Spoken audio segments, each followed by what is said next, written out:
EPS தான் கீன்றீங்க. Thirumurugan Gandhi key வந்து எடப்பாடி கையில தான் இருக்கா?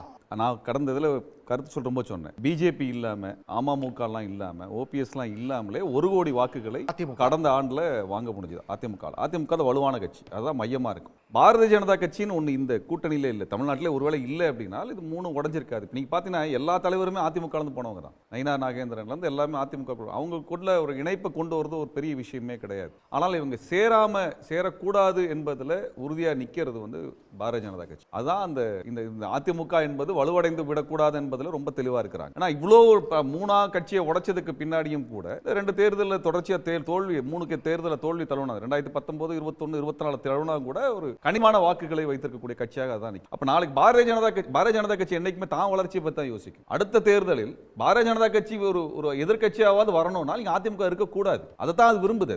அப்ப அதிமுகவின் இடத்தை முற்றிலுமாக 2026 பாஜகவுக்கு இங்க அது தேவையில்லை. அவங்களுக்கு ஏற்கனவே 4 எம்எல்ஏ சீட் கிடைச்சது அதிமுக போட்டதுனால தான் கிடைச்சதே ஒழிய பாரதிய ஜனதா கட்சி டெபாசிட் கூட வாங்கியிருக்க தனியா நின்று இருந்தா.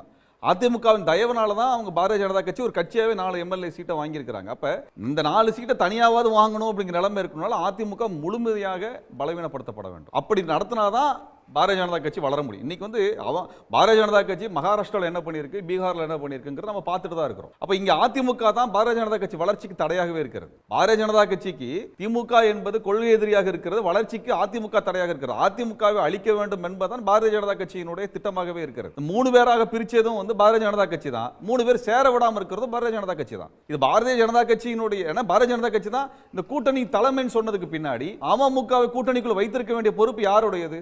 பாரதிய ஜனதா கட்சியினுடையதான். பாரதிய ஜனதா கட்சி அதை செய்யறது இல்லை, திட்டமிட்டு தான் இந்த கூட்டணியை உடைப்பதற்கான வேலைகளை செய்கிறார்கள். அப்ப பாரதிய ஜனதா கட்சிக்கு நன்றாகவே தெரியும் 26 தேர்தலில் அவங்க பெரிய வாக்குகளை வாங்க போறதே கிடையாது.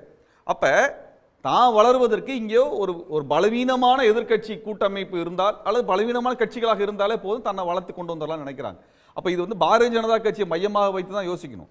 இப்ப அதிமுக என்ன செஞ்சிருக்கணும் அப்படின்னா பாரதிய ஜனதா கட்சிக்கு ஒதுக்கி வைத்து விட்டு தான் இந்த வேலையை செஞ்சிருக்கணும். இப்ப 4.5 வருஷத்துல திமுக விமர்சிக்கிறோம் சொல்லக்கூடிய எதிர்கட்சியாக இருக்கிறேன்னு சொல்லக்கூடிய அதிமுக திமுக விமர்சிச்ச எந்த போராட்டத்தையும் செய்ததில்லை.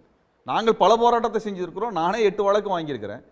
நாங்க செய்த அளவுக்கு கூட திமுக எதிர்க்கிறேன் என்று சொல்லக்கூடிய எதிர்க்கட்சியாக இருக்கக்கூடிய அதிமுக நடத்திருக்காங்கல்ல போராட்டம். அது பெரிய அளவுக்கு இல்லைங்க. நான் தான் சொல்றேன், இல்ல 8 வழக்கு வாங்கின நாங்க எங்களோட அவங்க வந்து பண்ணிருக்க போறாங்க, அப்படிலாம் ஒன்றும் வாங்கல. அது என்னன்னா நடக்குதுன்னா மக்கள் சார்ந்து அவங்க வந்து மக்கள் சார்ந்து இயங்கவும் இல்லை, மக்கள் சார்ந்த கூட்டணியை உருவாக்கவும் இல்லை.